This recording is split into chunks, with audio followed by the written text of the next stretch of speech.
మన ముకుంద జ్యువెలరీలో republic sale flat 10% off on VA అన్ని జ్యువెలరీ మీద. నూతన బ్రాంచెస్ జూబ్లీ హిల్స్, వైజాగ్ లో అతి త్వరలో ప్రారంభం.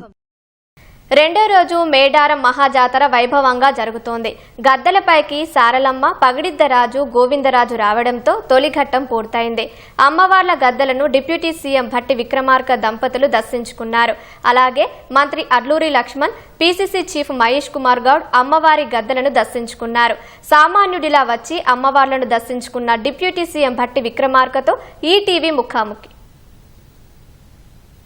భట్టి విక్రమార్క ఒక సామాన్యులాగా వచ్చి అమ్మవారిని దర్శించుకున్నారు. ఆయన మనతో పాటు ఉన్నారు. సతీ సమేతంగా వచ్చి మీరు అమ్మవారిని దర్శించుకున్నారు. మీరు ఎలా స్ఫూర్తి పొందుతున్నారు? ఈ రాష్ట్ర ప్రజలకు ఎలా స్ఫూర్తి పొందాలని సూచిస్తారు? సమ్మక్క సారలమ్మ ఈ రాష్ట్రంలో ఉన్నటువంటి అడవి బిడ్డల ఆరాధ్య దైవంగా ఎదిగి అడవి బిడ్డ ఏతరులకు కూడా ఆరాధ్య దైవంగా ఈరోజు తెలంగాణ రాష్ట్రంలో ఆరాధింపబడుతున్నటువంటి అమ్మవార్లు.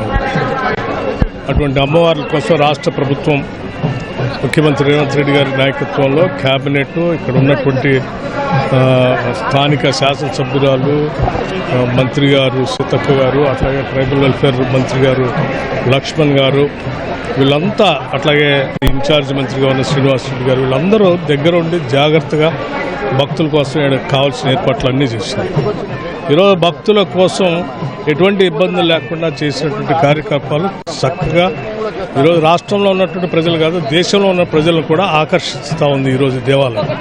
ఈరోజు నాతో పాటు రాష్ట్ర కాంగ్రెస్ కమిటీ అధ్యక్షులు మహేష్ కుమార్ గౌడ్ గారు సతీ సమేతంగా కూడా వచ్చి వాళ్ళ అమ్మవారి దర్శనం తీసుకొని ఈ రాష్ట్ర ప్రజలందరూ సుఖ సంతోషాలతో ఉండాలి, రాష్ట్రం సర్వతోముఖంగా అభివృద్ధి చెందాలని అమ్మవారిని ప్రార్థించడం.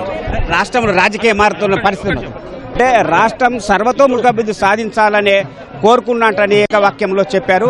పైగా ఇది అమ్మవార్ల గద్దె కాబట్టి ఇక్కడ రాజకీయాలకు తావు లేకుండా మాట్లాడమే అనే సంకేతం ఇచ్చారు.